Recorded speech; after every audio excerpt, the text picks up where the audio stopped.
C'est à cela que les conducteurs sont confrontés à l'entrée ou à la sortie de Madrid.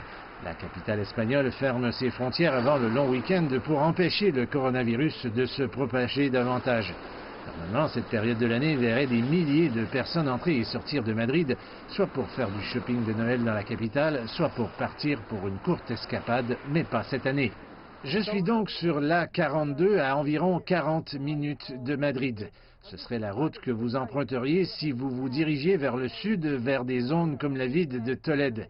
Mais à partir d'aujourd'hui, pendant les 10 prochains jours, la police vérifiera tout le trafic entrant et sortant de Madrid pour arrêter quiconque dont le déplacement n'est pas jugé absolument essentiel.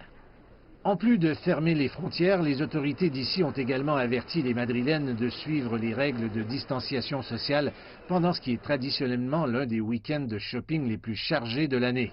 La situation dans notre pays continue dans ce sens. J'espère que vous pouvez voir que pratiquement toute l'Espagne continue d'être exposée à un degré de risque, rouge foncé ou élevé.